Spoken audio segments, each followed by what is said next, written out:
வணக்கம். Welcome to break time. தக் life எப்போவுமே ஓவர் ப்ரொமோஷன் உடம்புக்கு ஆகாதுங்கிறத இந்த படமும் நிரூபிச்சிருக்கு. இந்தியன் 2, கங்குவா இந்த வரிசையில் தக் லைஃப் படமும் வந்து அமைஞ்சிருக்கு. இந்தியன் 2க்கு போட்டியாக எடுத்த மாதிரி நம்ம மணிரத்னம் எடுத்திருக்காரு. பொதுவாக மணிரத்னம் படங்கள் ரிலீஸ் ஆகிறதுக்கு முன்னாடி ரொம்ப பயங்கரமாக எதிர்பார்ப்பை கேட்போம். அதுக்கு என்ன ரீசன் பார்த்தா, பாடல்கள் அனைத்தும் அருமையாக போட்டுருவார்.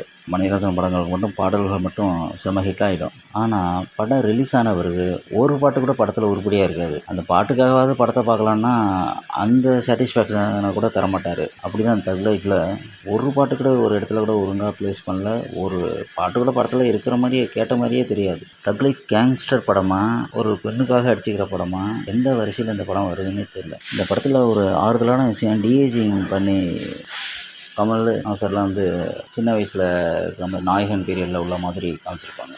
அந்த சீன்லாம் பிளாக் அண்ட் ஒயிட்டில் பார்க்கும்போது ஒரு ரெஃப்ரெஷ்மெண்ட்டாக இருக்கும் மைண்டுக்கு. மற்றபடி செக்கசிவந்த வானம் மாதிரி ஏகப்பட்ட கேரக்டர் இருக்குது. எந்த கேரக்டரையும் உருப்படியாக வடிவமைக்கல.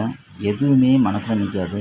எமோஷன்ஸ் வந்து 0%. எவன் செத்தா என்ன, எவன் அடிச்சுக்கிட்டா என்னங்கிற மாதிரி எப்படா படம் முடியுங்கிற மாதிரி கொண்டு போய் விட்டுருப்பாரு. கமல் மணிரத்னம்னா எப்போவுமே வந்துட்டு அவங்களுக்கு பிடிச்ச மாதிரி தான் படம் எடுப்பாங்க. அதில் ஏதாவது 1-2 படம் தான் மக்களுக்கும் பிடிச்ச மாதிரி அமையும். அந்த வரிசையில் தான். ஏன்னா இவங்கெல்லாம் என்றைக்குமே தமிழ் படத்தை பார்த்து மற்ற டைரக்டர்ஸ் எடுத்த படத்தை பார்த்து பாராட்டி இது வரைக்கும் பேசினதே கிடையாது. அதனால் இவங்களாம் ஒரு தனி உலகத்தில் இருந்துட்டு நம்ம எடுக்கிறது தான் படம்னு நினச்சி உலகம் போகிற போக்கையே மறந்துட்டு இவங்க டேஸ்ட்டுக்கு எடுத்துடுறாங்க. ஆனால் கடைசியில் வந்துட்டு இதுக்கு முட்டு கொடுப்பாங்க நிறைய பேர். இதெல்லாம் புரிஞ்சுக்க ஒரு இது வேணும், கல்ட்டு கிளாசிக்கு அப்படின்னு சொல்லி வர ஒப்பேற்றுவாங்க. ஜென்ரல் ஆடியன்ஸுக்கெல்லாம் எந்த ஒப்பேற்றினாலும் செட் ஆகாது இந்த படம். இதில் திரிஷா பார்த்தீங்கன்னா ஃபஸ்ட் ஹாஃபில் கமலுக்கு ஜோடி, செகண்ட் ஹாஃபில் சிம்பு கூட சுற்றுவார். உண்மையிலே இந்த மாதிரி ஒஸ்ட்டு கேரக்டராக எந்த படத்துலையும் திரிஷா நடிச்சிருக்க மாட்டாங்க. மணிரத்னம் சொன்னாப்புலேயே நடிச்சிருக்காங்கன்னு நினைக்கிறேன். இது புது டைரக்டர் இந்த மாதிரி ஒரு கதையை சொல்லியிருந்தா திரிஷா நடிச்சிருப்பாங்களாங்கிறது சந்தேகம். இந்த படத்தை நாயகனோட ஒப்பிடுறதுலாம் வந்து முட்டாள்தனம். நாயகன் படத்தெல்லாம் இன்னமும் பேசப்படுதுன்னா அதில் உள்ள பாடல்கள், பிஜிஎம், அந்த ஸ்க்ரீன் பிளே. இந்த படத்தில் பாட்டும் ஒழுங்காக ப்ளேஸ் பண்ணல, பாட்டே இல்லை, அது வேறு விஷயம். ஆனால் பேக்ரவுண்டு மியூசிக்கு என்ன தான் போட்டாருன்னு தெரியல.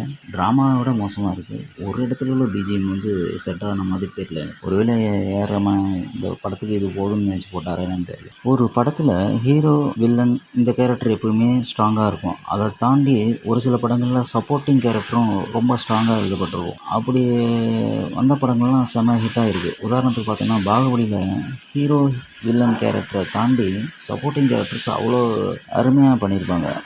அதனால தான் அந்த கட்டப்பா, ராஜமாதா, சிவசாமி அந்த கேரக்டர்லாம் மக்கள் மனசில் இன்னும் நிற்கும். இதில் ஹீரோ கமலோட ஆக்டிங் என்றைக்கும் கூட சொல்ல முடியாது. கமலுக்காக பார்க்கலான்னு வச்சிங்க. அதுக்காக 3 மணி நேரம் எப்படி உட்கார முடியும்? கதையே இல்லாமல் சிம்பு உயிரை கொடுத்து நடிச்சிருக்காரு. அந்த அளவுக்கு ஸ்டோரி ஸ்ட்ராங்காக இல்லை. மற்ற எல்லா கேரக்டரும் வந்து போகுது. ஒரு ஆள் கூட மனசில் நிற்கல. ஒரு கிரியேட்டருக்கு நம்ம மணிரத்னம் டைரக்டர் சங்கருக்கு போட்டியாக இந்த படத்தை எடுத்து வச்சுருக்காரு. இந்த படத்தோட ஆடியோ லான்ச்சில் இந்த சஞ்சனான்னு ஒரு இந்த படத்தில் நடித்த அந்த ஆக்ட்ரஸ் சொல்லுது, நான் ஆக்டிங்காக இல்லை மணிரத்னம் சார் கூட அசிஸ்டண்ட்டாக படத்தில் ஒர்க் பண்ணுவீங்களா, ரெண்டுத்தில் எந்த சான்ஸ் கிடைச்சா போவீங்க அப்படின்னு கேட்டாக்க, மணிரத்னம் சார் படத்தில் அசிஸ்டண்ட்டாக ஒர்க் பண்ண தான் நான் சூஸ் பண்ணுவேன் அப்படின்னு சொல்கிறாங்க. ஏற்கனவே அவங்க அசிஸ்டண்ட்டாக தான் இருக்காங்க. இது வரைக்கும் என்ன கற்றுக்கிட்டாங்க, இனிமேலும் என்னத்தை கற்றுக்க முடியும்னு தெரியல. படம் பார்க்குற நமக்கே அள்ளு விடுது. இதுக்கப்புறமா அவர் கூட உட்காந்தா கற்றுக்கிட்டா என்னத்தை. உங்களுக்கு இந்த சேனல் பிடிச்சிருந்தா மறக்காமல் லைக் பண்ணுங்கள், கமெண்ட் பண்ணுங்கள், ஷேர் பண்ணுங்கள், சப்ஸ்கிரைப் பண்ணுங்கள். தேங்க்ஸ்.